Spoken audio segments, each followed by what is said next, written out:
Hi guys, it's BB. Welcome back to my channel, my beautiful monarch butterflies. I hope that all of you are having a lovely day. Alright, so today's video was requested by Paper Monkey. I wanted to give y'all a little bit of insight into what it's like for a day in a crafter prepping for a farmer's market. I'm going to give y'all a little bit tips and tricks of what I do prior to going to one. I will also have a listing down below, or a list of stuff that you can take just in case if I forget anything. Depending where your farmer's market takes place at, I would make sure that you find out whether or not they have a facility where you can use the restroom.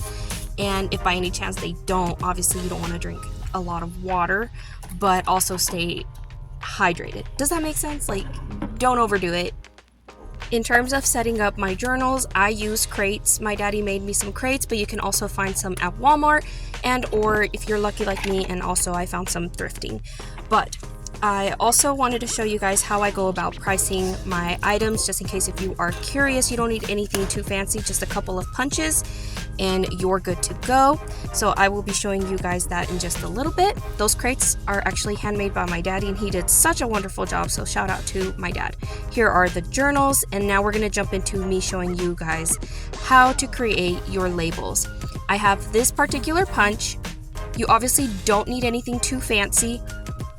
I also have this punch. I went ahead and I got this in a set off of Amazon. I'll be sure to link all that down below. I have also used a crocodile in the past, and or you can use a regular hole punch that I show off here. So while I'm doing that, I'm going to go ahead and talk about a little bit of things that you can take with you just to make yourself more comfortable.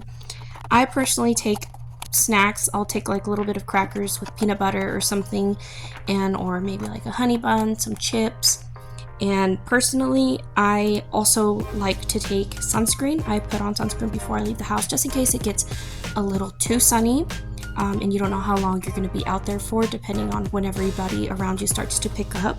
And then some bug spray, because depending if they have grass or something, there's definitely going to be bugs. And a squirt bottle just in case you want to keep yourself refreshed and give yourself a couple of squirts just in case it gets a little too hot.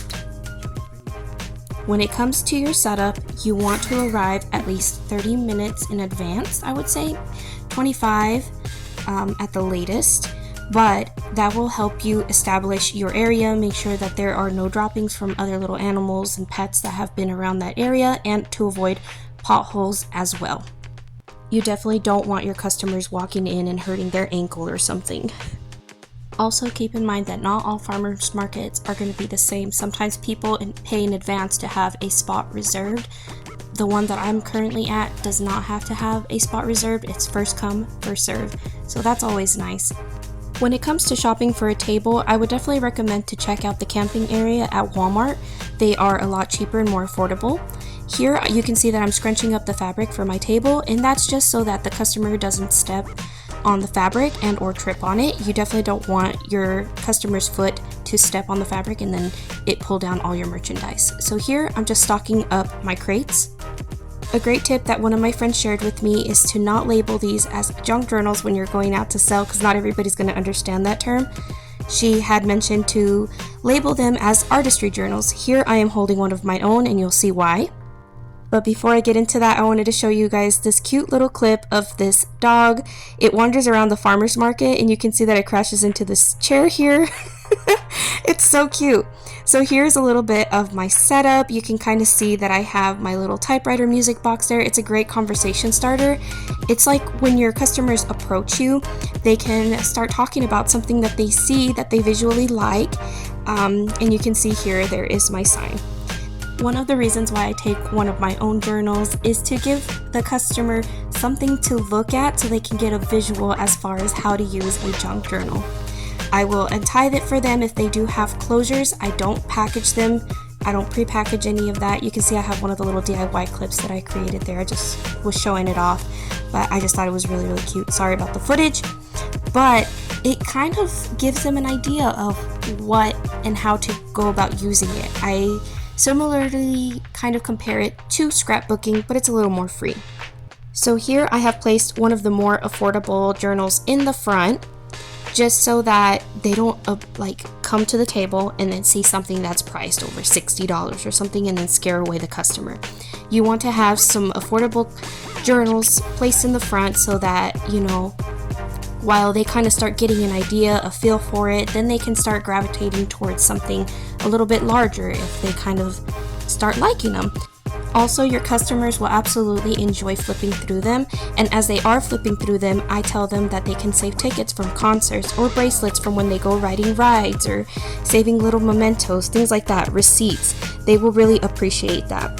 Here is a small clip of my water getting dumped by the little dog that was wandering around that was blind. It didn't see my cup and it toppled it over. Luckily, my dad came and brought me more water and some chicharrones as a snack, which was absolutely lovely. Here are some of the tables, some of the other vendors. You can see a little bit of a setup here. I wanted to show you guys how they set up to give you some ideas in terms of how they, you know, place all of their items and how they advertise. So here they are selling some jerky. They were to my left hand side, and this was a pretty top seller. Like, they were selling quite a bit. And then here we have some handmade earrings. They were so cool. I don't really exactly know what these are, but they kind of looked like coasters. When I asked, they said they weren't coasters, but they possibly could be used as them. And then here, this is one of my friends, and she was selling candy. I did end up buying some candy for my boys as well as myself, and then I did buy some tchotchkes from that last little table that y'all just seen. But this is how she has everything labeled, everything packaged. It looks so very nice, so very clean, and this is just to give you guys an idea of what to look for when you're, you know, looking for display ideas. Also, talking to my customers, I ended up growing a bond with Ron and Patsy. You can see them there walking to the ice cream truck. They were so very sweet, and they gifted me a canopy. Here's a picture that they took of me. I'm going to protect their identity, so I'm not going to post them. I hope it's okay with them. Here you can see that everybody is picking up, getting ready to go. I hope you guys have enjoyed this video. I hope it helped some of you out there. I hope I didn't miss anything. If by any chance I did, I will link it all down below.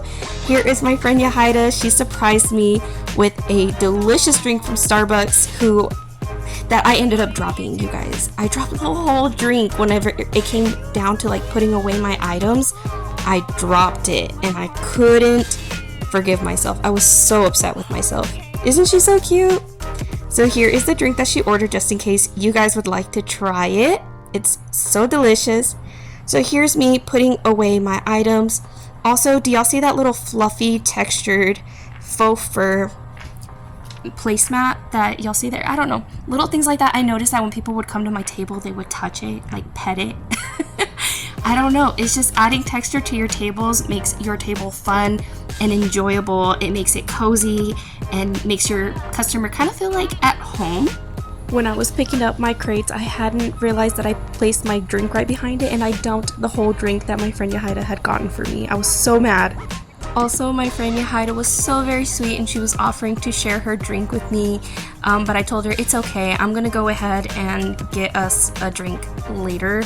So we went out for drinks later on, like a couple days after that, because I was like, I need to redeem myself for having dumped such a delicious drink. But anyways, so here's me putting away all the stuff, and I'm just getting all the crates emptied out so that I can also use them as like a way to transport them. So here's just me folding up everything, placing it at the bottom so that it kind of gives the journals some cushion so they're not just flopping around everywhere in the crates. You know what I'm saying? I hope that this was helpful. I greatly appreciate you guys having spent time with me, and give me a thumbs up if you enjoyed it, or if this was helpful in any way, or if you would like to see more content like this. I would be more than happy to share it. It takes me a little bit. This one did, because I ran out of storage, but other than that, this was so much fun to film, and I'm so very glad that my friend Yahida showed up at the end there. She was so very sweet, and we went thrifting afterwards, so that was really, really nice, and I was very glad. I did her dirty in that picture, my bad. But anyways, I love you, Yahida. So yeah, alright you guys, that's gonna wrap it up for me. I hope you'll have a lovely rest of y'all's day. Y'all please take care, and I will catch y'all on the next one. Oh, before I go, also here are some of the goodies that I bought for my boys. Alright, I'm out. See y'all later. Bye!